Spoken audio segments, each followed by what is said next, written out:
আসসালামু আলাইকুম ওয়া রাহমাতুল্লাহি ওয়া বারাকাতুহু। এই মুহূর্তে যারা আমার সাথে লাইভে যুক্ত হয়েছেন সবাইকে পবিত্র ঈদে মিলাদুন্নবী সাল্লাল্লাহু আলাইহি ওয়াসাল্লামের আন্তরিক অভিনন্দন ও মোবারকবাদ।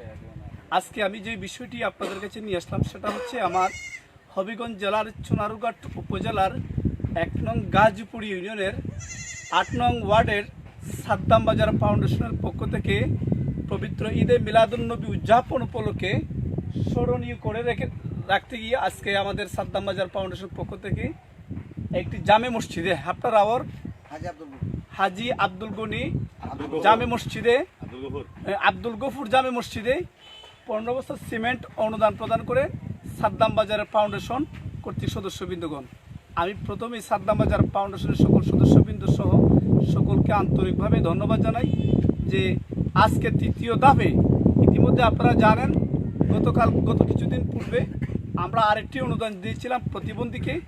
আজকে আমরা একটা মসজিদ নির্মাণ করতে একটি পরিবার একটি এলাকা যখন বিভক্ত হয়ে পড়ে অসহায় হয়ে পড়ে তখন আমাদের ফাউন্ডেশনের পক্ষ থেকে সেই মসজিদ নির্মাণের জন্য 15 বস্তা সিমেন্ট অনুদান দিয়ে আছেন। আমি প্রথমেই এই কথা বলতে চাইব আজকে যিনি মসজিদ প্রতিষ্ঠাতা আমি ওনার কাছে দু একটি কথা দিকে আসুন, একটু এদিকে আগে আসুন, একটু আগে আসুন। হ্যাঁ, আসসালামু আলাইকুম। এই সাদ্দাম বাজার হাজি আব্দুল গফুর সাহেবের মসজিদ নির্মাণ কাজে তাদের উদ্যোগে আমরা 15 বস্তা সিমেন্ট পেয়েছি। ফাউন্ডেশনের উদ্যোগে আমরা 15 বস্তা সিমেন্ট, সকলকে ধন্যবাদ। এই মুহূর্তে যিনি কথা বলবেন আমার সাদ্দাম বাজার গফুর মসজিদের মুক্তিযোদ্ধার সন্তান, আমি ওনাকে দু একটি কথা বলার জন্য অনুরোধ করব। আসসালামু আলাইকুম। সাদ্দাম বাজারের পক্ষ থেকে আমরা হাজি আব্দুল গফুর সাহেবের মসজিদে সাদ্দাম বাজার এই ফাউন্ডেশনের পক্ষ থেকে আমরাকে 15 বস্তা সিমেন্ট তারার উদ্যোগে আমরা পেয়েছি। এই বলে তাদেরকে আমরা অশেষ ধন্যবাদ। এই মুহূর্তে কথা বলবেন আমাদের ফাউন্ডেশনের সহসভাপতি আমার ছোট ভাই আক্তার ভাইকে আমার দু একটি কথা বলার জন্য আমি আসসালামু আলাইকুম প্রিয় দেশবাসী, আমি অত্যন্ত আনন্দের সহিত জানাতে চাই আজকে এই পবিত্র ঈদে মিলাদুন্নবী উপলক্ষে আমরা সাদ্দাম বাজার ফাউন্ডেশন পবিত্র মিলাদুন্নবী উপলক্ষে আমরা সাদ্দাম বাজার নির্মাণাধীন আব্দুল গফুর জামে মসজিদে 15 বস্তা অনুদান আমরা তৃতীয় ধাপে দিতে সক্ষম হয়েছি। আরও আমি ধন্যবাদ জানাই অত্র এলাকার যারা আছেন এই মসজিদ ভালো কাজের উদ্যোগ নেওয়ার জন্য, মসজিদ নির্মাণ করার জন্য। আমি আমার পক্ষ থেকে এতটুকুই বলতে চাই, সাদ্দাম বাজারের ফাউন্ডেশনের সকল সদস্যবৃন্দ দেশ এবং প্রবাসে যে যেখানে আছেন আপনারা প্রত্যেকেই আমাদের সাথে থাকবেন এবং আমাদেরকে উৎসাহ দিবেন এবং আমাদেরকে সহযোগিতা করবেন। তাছাড়া আমি আমার পক্ষ থেকে ধন্যবাদ জানাই আমাদের সাদ্দাম বাজার ফাউন্ডেশনের সম্মানিত উপদেষ্টা আমাদের এলাকার সুনামধন্য সাংবাদিক মীর জুবায়ের আলম ভাইকে। আমাদের এই সংগঠনের প্রত্যেকটি কাজ উনি লাইভের মাধ্যমে প্রচার এবং প্রসার করার চেষ্টা করতেছেন। এই বলে আমি আমার সংক্ষিপ্ত কথা শেষ করলাম। আসসালামু আলাইকুম ওয়া রাহমাতুল্লাহ। এই মুহূর্তে কথা বলবেন সাদ্দাম বাজার ফাউন্ডেশনের সাধারণ সম্পাদক সৈয়দ আক্তার সাহেব। আসসালামু আলাইকুম। উপস্থিত সম্মানিত উপদেষ্টা মণ্ডলী, উপস্থিত আমাদের সাদ্দাম বাজার ফাউন্ডেশনের সবাইকে আমার পক্ষ থেকে শুভেচ্ছা। আমরা আজকে তৃতীয় ধাপে একটা অনুদান দিতে যাচ্ছি সাদ্দাম বাজার ফাউন্ডেশনের পক্ষ থেকে ৮ নং ওয়ার্ডের আপনার গ্রামের হাজি আব্দুল গফুর জামে মসজিদে। আপনারা যে যেখানে দেখতেছেন আমাদের এই লাইভ, সবাই আমাদেরকে দোয়া করবেন আমরা যেন আরও সুদূর ভবিষ্যতে এগিয়ে যেতে পারি। আমাদের ফাউন্ডেশন যেন আরও দূর দূরান্তে আপনাদের কাছে পৌঁছে দিতে পারে অনুদানগুলা, সে আশা ব্যক্ত করে আমার বক্তব্য এখানে শেষ করলাম। আল্লাহ। আমি পরিশেষে যার কথা আমরা আজকে যার প্রচেষ্টা এবং যিনি কষ্ট করে আসছেন আমাদের সাদ্দাম বাজার ফাউন্ডেশনের জন্য আমাদের মুক্তিযোদ্ধার সন্তান রুবেল আহমেদকে দু একটি কথা বলার জন্য আমি বিনীতভাবে অনুরোধ করব। আসসালামু আলাইকুম। হবিগঞ্জ জেলা চুনারুঘাট উপজেলার 1 নং গাজীপুর ইউনিয়নের 8 নং ওয়ার্ডের সাদ্দাম বাজার এলাকার হাজি আব্দুল গফুর সাহেবের জামি মসজিদে সাদ্দাম বাজার ফাউন্ডেশনের পক্ষ থেকে 15 বস্তা সিমেন্ট অনুদান। আপনারা সবাই দোয়া করবেন সাদ্দাম বাজার ফাউন্ডেশন যেন প্রত্যেকটি অসহায় দরিদ্র পরিবারের প্রতি সাহায্য সহযোগিতা করতে পারে। আর এই আক্তারাবাদ গ্রামের এলাকাবাসী সবাই মিলে এই মসজিদটি নির্মাণ করতে যাচ্ছে। সাদ্দাম বাজার ফাউন্ডেশনের পক্ষ থেকে 15 বস্তা সিমেন্ট এখানে অনুদান প্রদান করা হয়েছে।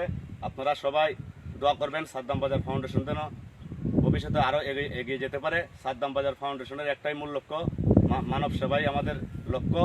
তা আমি ধন্যবাদ জানাই সাদ্দাম বাজার ফাউন্ডেশনের উপদেষ্টা আমার বন্ধুবর্গ জনাব মীর জুবাইর আলম, উপস্থিত ফাউন্ডেশনের সভাপতি সেক্রেটারি সহসভাপতি, উপস্থিত হাজি গফুর আলী সাহেবের উত্তরসূরি ইদ্দিস চাচা, এলাকাবাসী সবাইকে আমার পক্ষ থেকে এবং সাদ্দাম বাজার ফাউন্ডেশনের পক্ষ থেকে অভিনন্দন ও শুভেচ্ছা। এই বলে আমি বক্তব্য শেষ করছি। আসসালামু আলাইকুম।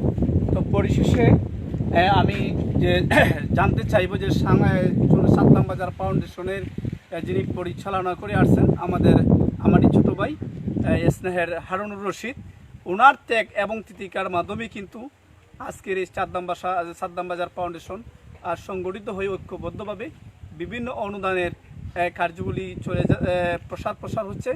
আমি পরিশেষে এই হারুনুর রশিদের কাছ থেকে এই সাদ্দাম বাজার ফাউন্ডেশনের আরও কি উদ্যোগ আছে সেই বিষয়ে জানার জন্য আমি বিনীত তাকাই। আসসালামু আলাইকুম। ঈদুল মিলাদুন নবীর উপলক্ষে আমাদের সবাই প্রাণপ্রিয় মুসলমান ভাইদেরকে ঈদুল মিলাদুন নবীর শুভেচ্ছা ও অভিনন্দন রইল। সাদ্দাম বাজার ফাউন্ডেশনের মূল লক্ষ্যই হলো মানব সেবাই মূল লক্ষ্য। তাই আমরা যুব সংঘের সবাইকে নিয়ে সাদ্দাম বাজার ফাউন্ডেশনের সবাইকে নিয়ে আমরা একটা উদ্যোগ নেই। যেহেতু আমাদের নবী এই দিনে আগমন করেছিলেন, তাই আমরা আমাদের নবীকে ভিন্নভাবে যারা মুসলমান আমরা যারা আছি ভিন্নভাবে স্মরণীয় করে রাখতে ভিন্ন মিলাদ এবং ভিন্ন আয়োজন করা হয়। এতে আমরা একটা আয়োজন করি ভিন্ন। আমরা চাই আমাদের নবী এই দিনে আগমন করেন, তাই আমরা ওই দিনটাকে স্মরণীয় করে রাখতে আমরা নতুন একটা যেহেতু মসজিদ হয়েছে ওই মসজিদে আমরা সিমেন্ট দিয়ে আমাদের নবী ঈদুল মিলাদুন নবী উদযাপনের মাধ্যমে চাই আমরা জানিয়ে দিতে। আর বিশেষ করে যারা আমাদের সাথে সহযোগিতা করেছেন, আমাদের সংগঠনের যারা আছেন সদস্যদের নেতৃবৃন্দ সবাই আমাদের সাথে সবসময় একত্রবোধ করেছেন, এতে আমরা গর্বিত এবং আনন্দিত। সবচেয়ে আমাদের সাথে সহযোগিতা করেছেন আমাদের উপদেষ্টা না বললেই নয়, ঢাকা থেকে নজরুল চাচা এবং সাংগঠনিক সম্পাদক আমাদের নওশাদ আহমেদ কাউসার। তাদের দুইজনের উদ্যোগে আজ বিশেষ করে আমরা আজ সিমেন্ট প্রদান করি সবাইকে নিয়ে একত্রবোধ করে। আমাদের লক্ষ্য আরও অনেক আছে এবং আপনারা দেখবেন, যেহেতু আমাদের সাংবাদিক ভাই যিনি আমাদের উপদেষ্টা ওনার মাধ্যমে প্রসারিত এবং প্রচার হবে এবং উনি আমাদের উপদেষ্টা। আমরা চাই আমাদের মূল লক্ষ্য যাতে অসহায় মানুষ এবং প্রতিবন্ধী, আমরা বিশেষ করে মূল টার্গেটই যারা প্রতিবন্ধী আছে তারা হাঁটতে পারে না, অনেক কষ্ট হয় আমি দেখেছি। তাই আমাদের মূল লক্ষ্য ফাউন্ডেশনে যারা প্রতিবন্ধী তাদেরকে যাতে আমরা কোনোভাবে সাহায্য করতে পারি আর তাদের মুখে একটু আমরা হাসি দেখতে পারি, এটাই আমাদের সেবার মূল লক্ষ্য। এবং ভিন্ন মসজিদ এবং অসহায় পরিবারকে দেখাশোনা করবো যতটুকু পারি। আপনারা সবাই দেশ বিদেশ থেকে আমাদের সাথে সহযোগিতা করবেন এই বলে আমার বক্তব্য শেষ করি। আসসালামু আলাইকুম। তো পরিশেষে আমাদের সাদ্দাম বাজার ফাউন্ডেশনের পক্ষ থেকে যেই এই সিমেন্টগুলি অনুদান বিতরণ করা হচ্ছে, ইতিমধ্যে আপনারা সকলে মিলে কিন্তু মসজিদের অনুদানের বস্তাগুলি আমরা হাজি সাহেবের সন্তান এবং মসজিদের প্রতিষ্ঠাতার সভাপতি আমরা ওনার কাছ থেকে হস্তান্তর করবো। ইতিমধ্যে ধরেন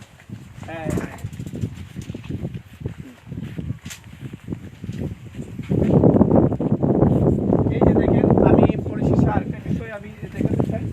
আপনারা দেখেন যে মসজিদের কাজ অলরেডি শুরু হয়েছে, কাজ করতে গিয়ে কিন্তু থেমে গেছেন, সিমেন্টের সমস্যার কারণে কিন্তু কাজ করতে পারছেন না। তো যাই হোক, আমার আজকে দেখলাম আমার সাদ্দাম বাজার ফাউন্ডেশনের পক্ষ থেকে যারা কাজ করছেন, আমি প্রথমেই ওনাদেরকে আন্তরিকভাবে ধন্যবাদ জানাই। বিভিন্নভাবে আর্থসামাজিক উন্নয়নের জন্য যারা কাজ করছেন এবং গরিব অসহায় নিপীড়িত প্রতিবন্ধী সহ তাদের মুখে হাসি ফোটানোর চেষ্টা করছেন, আমি প্রথমেই ওনাদেরকে গর্ববোধ করি। আর বিশেষ করে আমরা যাই দেখেছি যে ফাউন্ডেশন তৈরি করার পেছনে আমরা কাজ দেখেছি, আমরা অনেকেই জানি যে প্রবাসী কিন্তু অনেকেই ফাউন্ডেশন তৈরি করে বিভিন্ন এলাকা অনুদান দিচ্ছেন। তো আমাদের এলাকার ছেলেরা যারা যুবক আছেন, ইয়ং আছেন, ওনারা চিন্তা করলেন যে বিদেশ থেকে যদি বিদেশে থেকেও যদি অসহায় নিপীড়িত দেশের মানুষের কথা চিন্তা করতে পারে বিভিন্ন ফাউন্ডেশন তৈরি করে, তাহলে আমরা কেন পারবো না? এই প্রতিজ্ঞাটা নিয়ে কিন্তু আজকে আমাদের সাদ্দাম বাজার ফাউন্ডেশনের তৈরি এবং সৃষ্টি এবং লক্ষ্য উদ্দেশ্য বাস্তবায়নের দিকে এগিয়ে যাচ্ছে। আমি বিশেষ করে আমার উপজেলা প্রশাসনের দৃষ্টি আকর্ষণ করব এবং মাননীয় জেলা প্রশাসক মহোদয়ের দৃষ্টি আকর্ষণ করব, যেই জায়গায় আমাদের সাদ্দাম বাজার ফাউন্ডেশনের অল্প কিছু অনুদান দিয়ে সাহায্য সহযোগিতা হাত বাড়িয়ে দেয়, আর ওই জায়গাটাই যেন সরকারি অনুদানের মাধ্যমে পরিপূর্ণভাবে সম্পূর্ণ করা হয়। এই বলে আমি আমার লাইভ থেকে বিদায় নিলাম। সবাই ভালো থাকেন, সুস্থ থাকেন। আসসালামু আলাইকুম।